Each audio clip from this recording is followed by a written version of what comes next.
Mesdames, Messieurs, c'est donc avec un grand plaisir que l'équipe municipale et moi-même vous accueillons pour cette traditionnelle cérémonie des vœux. Le moment est venu de tourner la page de l'année 2015 et sans regret aucun. Car l'année 2015 aura été une année terrible, comme chacun a pu le constater ou le vivre. Terrible par sa violence, sa barbarie. Les attentats de janvier et novembre ont endeuillé chacun de nous. Entamée par la tuerie de Charlie Hebdo, celle de l'hypercachère, achevée par le carnage du 13 novembre, au cœur du Paris populaire et festif. La France a été attaquée dans son territoire, la République dans son esprit et ses valeurs. Frappée au cœur de sa laïcité, de sa liberté d'expression, de sa diversité. Frappée au cœur de sa jeunesse, de son mode de vie, de sa culture. Terrible l'année 2015, par les images du flot des réfugiés, du corps abandonné et sans vie du petit Aylan. Terrible la réalité de la jungle de Calais. Terrible l'année 2015 par ces vies broyées au quotidien en France, par le fléau terrible du chômage qui concerne des millions de travailleurs. Terrible, enfin, par cette politique d'austérité menée par le gouvernement qui plombe l'activité et le développement de nos communes. Terrible par ces élections régionales qui voient la persistance d'une abstention massive, qui voit progresser le scénario catastrophe dans lequel la gauche risque fort de disparaître et la montée de l'extrême droite qui a atteint des scores sans précédent. De plus, la dérive à laquelle nous assistons instrumentalise le traumatisme bien réel lié aux attentats pour faire accepter la prolongation de l'état d'urgence ou la déchéance de la nationalité française qu'il faut refuser. Enfin, il faut dénoncer avec force la dernière traduction de cette dérive autoritariste, avec la honteuse condamnation de 8 syndicalistes de Goodyear à Amiens, condamnés à des peines de prison ferme pour vouloir sauver l'emploi. Pour toutes ces raisons, il est grand temps, en effet, de tourner la page. 2016 doit être l'année d'une République de la liberté, de l'égalité, de la fraternité, de la solidarité, pour qu'enfin l'esprit du 11 janvier qui nous réunissait il y a un an puisse se faire entendre, exprimant la volonté de l'émancipation, la volonté du partage et de la tolérance. À Chalette, c'est ensemble qu'il faut refuser toutes les discriminations et avec la même détermination le racisme, l'antisémitisme, l'islamophobie, le repli identitaire, pour affirmer au contraire la fierté de nos idées multiples et de nos identités afin de s'ouvrir aux autres et construire ensemble un projet commun de développement de notre territoire. J'en appelle donc ce soir à un sursaut républicain pour rebâtir un projet de société partagée, pour plus de proximité, plus de citoyenneté, pour ranimer le rêve et l'utopie. Le vivre ensemble a besoin plus que jamais de solidarité de proximité, donc de services publics de qualité. Lors de la nuit effroyable du 13 novembre, les forces de sécurité publique, la protection civile, les professionnels de santé ont montré combien leur dévouement et leurs compétences nous protégeaient et savaient répondre à l'urgence. Et je crois que ce soir, on peut les applaudir.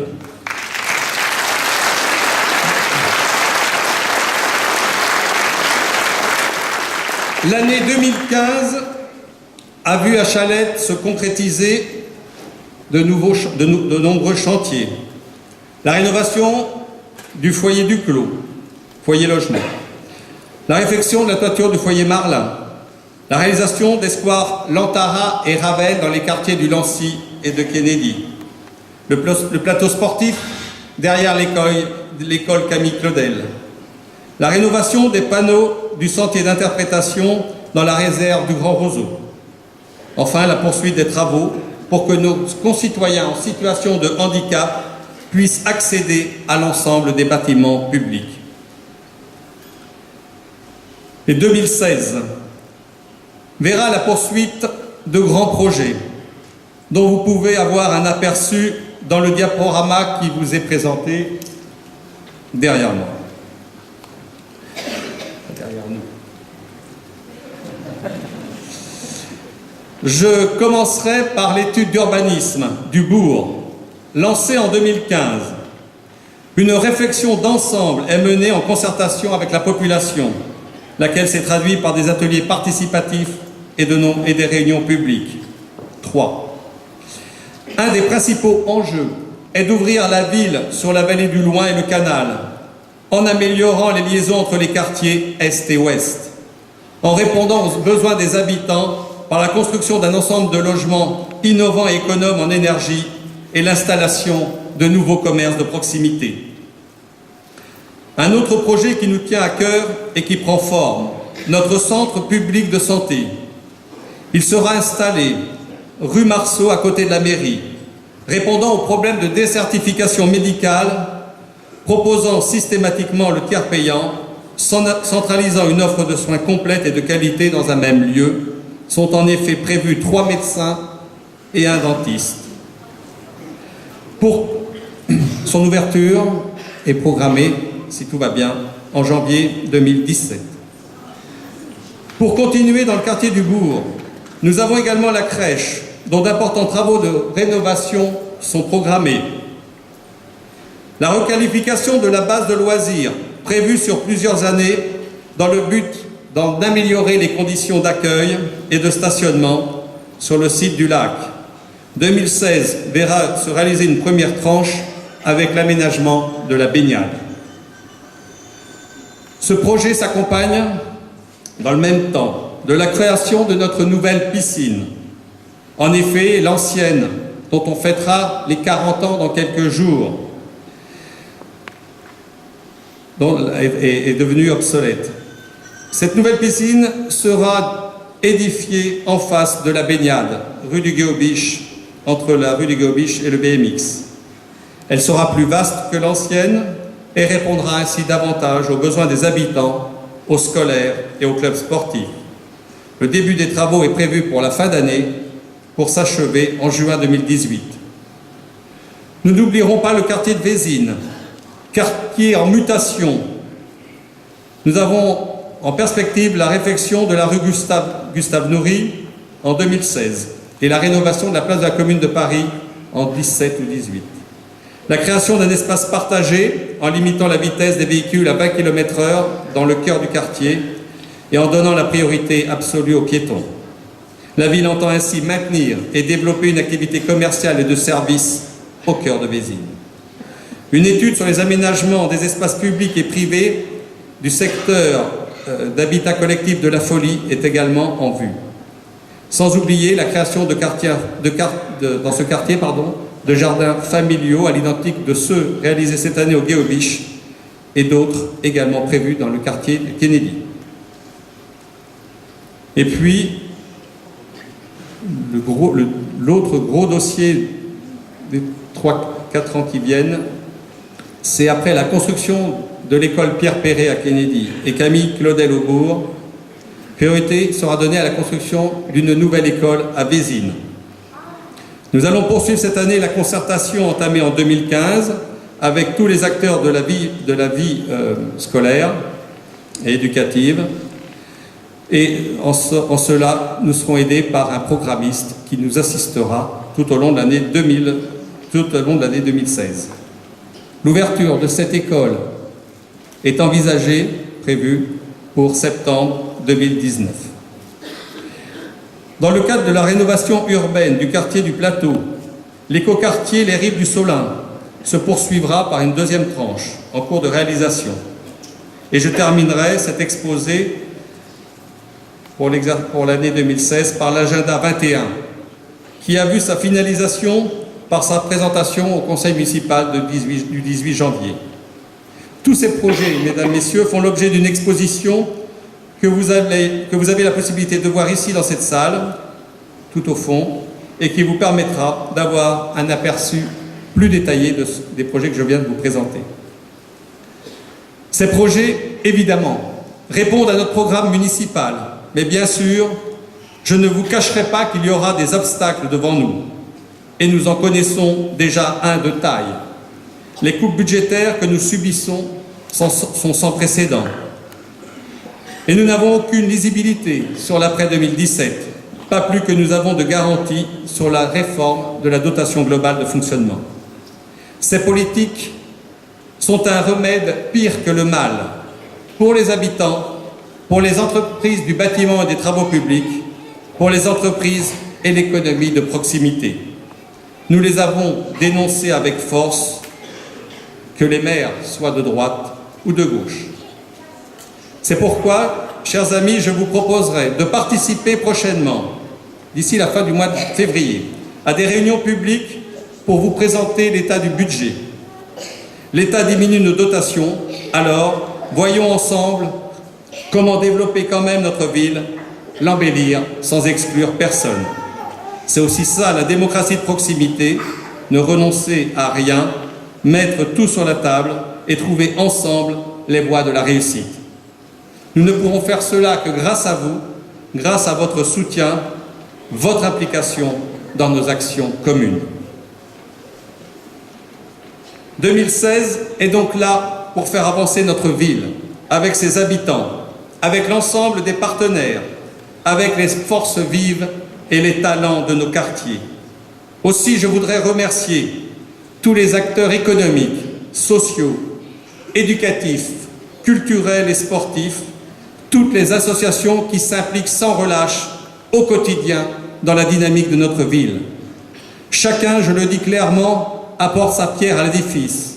Chacun contribue à sa place à la valorisation de Chalette, à son rayonnement au cœur de l'agglomération. Je remercie donc chaleureusement les présidentes et présidents de ces associations et l'ensemble des bénévoles qui les font vivre. C'est en effet une chance pour notre ville, une richesse pour des élus que de pouvoir s'appuyer sur un tissu associatif aussi dense et dynamique que celui de Chalette et qui accomplit des prouesses, il faut le dire, dans bien des domaines. Et je n'oublierai pas, dans mes remerciements, toute l'équipe municipale qui m'entoure, les adjoints, les conseillères et conseillers municipaux pour leur dévouement, leurs compétences, leur investissement. Une équipe rassemblée autour des valeurs de notre ville, dans sa diversité, représentative des quartiers, conscients qu'ils sont de participer à une expérience unique et tellement enrichissante. Et cette équipe d'élus ne serait que peu de choses sans la compétence des cadres et du personnel communal qui s'investissent pleinement au quotidien dans leur difficile mission de service public. Je terminerai mon propos ce soir en mettant à l'honneur notre jeunesse. Oui, il faut avoir confiance dans la jeunesse, car la jeunesse de notre ville est notre espoir de poursuivre les combats pour l'égalité, la dignité et la fierté de vivre dans une ville populaire et solidaire. C'est ici qu'on trouve les pépites qui peuvent faire la fierté de la France, grâce aux jeunes artistes, aux jeunes sportifs, aux jeunes qui s'engagent, aux jeunes qui entreprennent, grâce aux jeunes qui sont heureux d'être simplement des citoyens qui tendent la main aux autres.